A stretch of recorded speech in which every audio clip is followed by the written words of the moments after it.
یمن کا ایک قبیلہ تھا بنو کلب.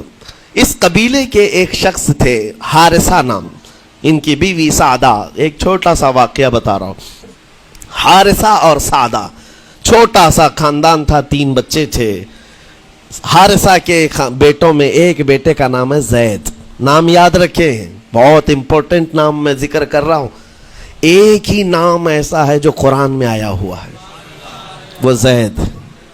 یہ حارثہ کے بیٹے زید ہے, بیوی سعدہ ہے. یہ حارثہ اور سعدہ 3 بچوں کے ماں باپ تھے, ہنسی خوشی زندگی گزار رہے تھے. سعدہ ایک دن اپنے بچوں کو لے کر اپنے مائکے جا رہی تھی. راستے میں ڈاکوؤں کا حملہ ہو گیا, مال سب چھین لیا قافلے کا. اور اتفاق ایسا کہ یہ 8 سال کے جو زید تھے, ان کو بھی ڈاکوؤں نے چھین لیا. ایک ماں سے اس کا 8 سالہ بڑا بیٹا چھین لیا جائے تو ماں کی کیفیت کیا ہوتی. اس قدر درد میں تھی ماں. جان تو بچ گئی, 2 بچے بھی بچ گئے, لیکن بڑا بیٹا میرے ہاتھ سے چلا گیا. مارے مارے صحراؤں میں گھومتی تھی, پکارتی تھی میرا زید میرا زید میرا زید میرا زید. ڈاکوؤں نے زید کو کیا کیا, عکاظ کا ایک میلہ لگتا تھا. اس وقت یہ غلامی کا دور تھا, لوگ انسانوں کو پکڑتے اور بیچ دیتے تھے. وہاں لا کر کے انہوں نے زید کو بیچ دیا, غلام کی حیثیت سے بیچ دیا. آگے میں بتاتا ہوں. یہاں سعدہ کا حال بے حال تھا. واپس گھر آئی تو باپ اپنے شوہر سے کہا, اور شوہر کا حال تو ایسا تھا کہ وہ زید کو اپنے آنکھوں کا نور, اپنے آنکھوں کا سرور سمجھتا. اور اس قدر پیار و محبت والا باپ مارے مارے گھومتا رہا گلیوں میں. اور ان کا لکھا ہوا ایک اشعار کا منظوم ترانہ ہے جو اپنے بیٹے کی جدائی میں لکھا. اپنے دشمن بھی وہ ترانہ سنتے تو رو پڑتے تھے. ایک باپ کا درد اپنے بیٹے کی جدائی میں, بہت روتے تھے بہت. ماں بھی دن رات روتی, باپ بھی پہاڑوں پر چڑھ جاتے اور وہاں سے صدا لگاتے, اے آسمان اگر تو نے زید کو دیکھا ہے تو میرے حوالے کر دے. زمین کے چپے کہیں اگر زید میرا زندہ ہے تو مجھے وہاں تک لے چل. یہ اشعار میں گنگناتے تھے, روتے تھے. اور زید کا کیا ہوا, عکاظ کے میلے میں بیچ دیا گیا. خریدا کون, حکیم بن حزام, جو حضرت خدیجہ رضی اللہ تعالیٰ عنہ کے بھائی لگتے تھے. یہ لے کر کے آئے اور حضرت خدیجہ رضی اللہ تعالیٰ عنہ اس وقت مکہ میں اور حضور پاک صلی اللہ علیہ وسلم کے نکاح میں. تو حضرت خدیجہ کے پاس یہ زید آ گیا, بھائی نے گفٹ کے طور پر دے دیا. حضرت خدیجہ کے گھر میں یہ زید جب آئے, اس وقت ان کی عمر یعنی 10-12 سال کے آس پاس رہی ہوگی. اور یہ ایسا لڑکا جو چھوٹی سی عمر کا, ادب اتنا تھا کہ ہر ایک کا ادب کرتا, بڑے اچھے خاندان سے تعلق رکھنے والا. ہوا کیا, ایک دن آفتاب رسالت, ماہتاب رسالت رسول پاک صلی اللہ علیہ وسلم کی نظر پڑی.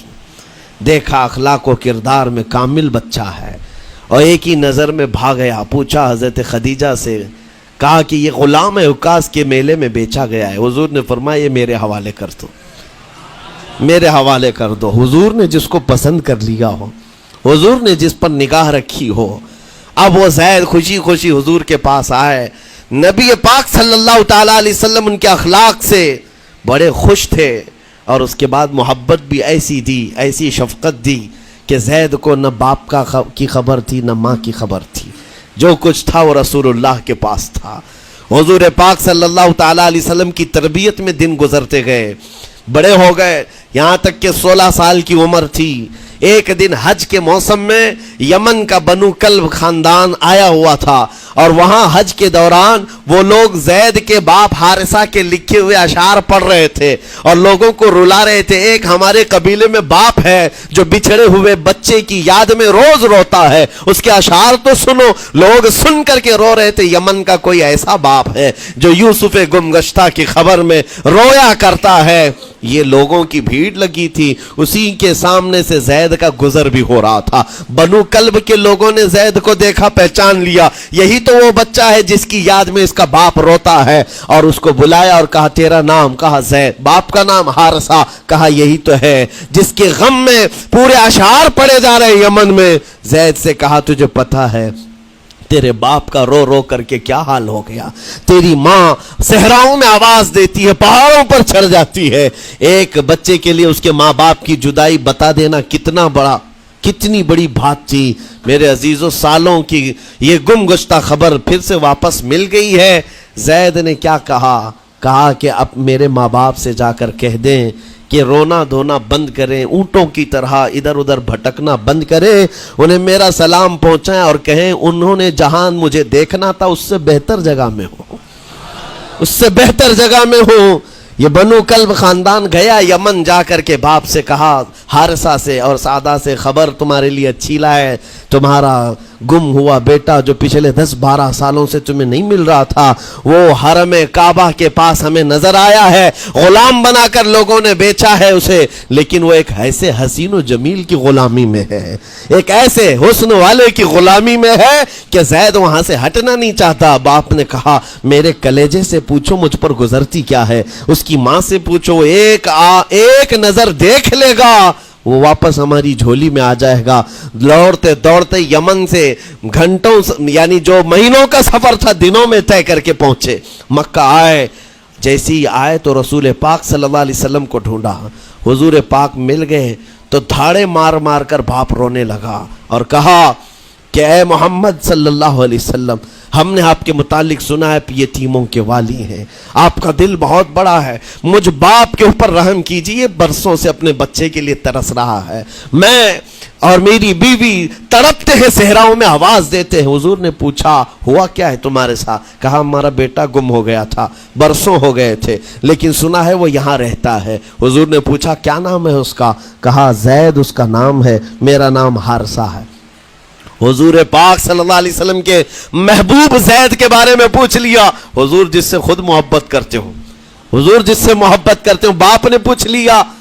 حضور نے فرمایا کہ ٹھیک ہے, میں ایک باپ کے کلیجے سے اس کے بیٹے کو الگ نہیں کر سکتا, ماں سے اس کے بیٹے کو جدا نہیں کر سکتا, لیکن بات اتنی ہے کہ زید کو بلایا جائے, فیصلہ اس کے ہاتھ میں ہے, فیصلہ اس کے ہاتھ میں ہے. میں زید کو بلاتا ہوں. غلام تھے اس وقت, حضرت زید کو بلایا گیا اور اس وقت بھری جوانی والا زید ہے. جیسی ہی آئے پہلی نظر باپ کو دیکھا, ماں کو دیکھا, ماں باپ تو چیخ پڑے ہمارا زید مل گیا, ہمارا زید مل گیا.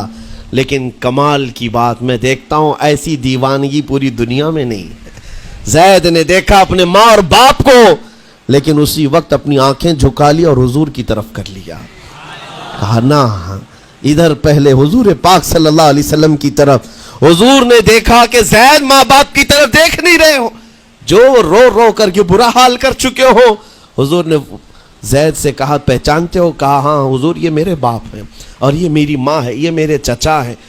حضور نے فرمایا پھر ملتے کیوں نہیں ہو؟ کہا سرکار اگر اجازت ہو تو ملوں گا, برسوں کا بچھڑا ہوا جوان ہے, آپ اجازت دو تو میں ملوں گا. نبی پاک صلی اللہ علیہ وسلم نے فرمایا جاؤ تمہیں اجازت ہے. جیسی گئے اس منظر کو جو بیان کیا گیا ہے میرے عزیزوں, ہم پڑھتے ہیں تو آنکھیں بھیگ جاتی ہیں. ماں لپٹ کر کے اپنے بچے کو ہر جگہ چوم رہی ہو, باپ سینے سے لگا کر کے دھاڑے مار کر رو رہا ہو. پہلے تو غش کھا کر گر گیا تھا, پھر افاقہ ہوا, یہ دردناک منظر تھا. اس کے بعد زید بن حارثہ کو کیوں نہ تکلیف ہو, غم کیوں نہ ہو, ماں باپ بچھڑے ہوئے اتنے سالوں کے بعد دیکھنے کو ملے, دل پر کیا بیت رہی ہوگی. میری ماں وہی جو مجھے خشکیوں میں پالا کرتی, تریوں میں پالا کرتی, میرا باپ وہی جو خون پسینے کی کمائی سے مجھے کھلایا تھا, آج آ گیا ہے. حضور پاک صلی اللہ علیہ وسلم نے کہا زید یہ جو جذباتی منظر ہے اس کو ختم کر کے اب اعلان کر دو کہ تمہاری ماں آئی ہے تمہیں یمن سے لینے کے لیے, تمہارا باپ آیا ہے, تمہارا چچا آیا ہے تمہیں یمن سے لینے کے لیے, میں نے فیصلہ تمہارے حوالے کر دیا ہے, میں اپنے غلامی سے تم کو آزاد کر دیتا ہوں. تم بغیر کوئی فدیہ لیے ہوئے, بغیر کوئی پیسہ لیے ہوئے, اس وقت اپنے غلام کو کوئی چھوڑتا نہیں تھا, لیکن تمہاری ماں کا درد دیکھا نہیں جا رہا, میں آزاد کر دوں گا بغیر کسی فدیہ کے, تو اپنی ماں اور اپنے باپ کے پاس جا سکتا ہے. اتنا حضور کا فرمان, آزاد کر دینا مکہ میں آسان نہیں تھا. بیٹے کو آزاد کیا حضور پاک صلی اللہ علیہ وسلم نے, تب جانتے ہو وہ کمال کا بیٹا ہے زید بن حارثہ.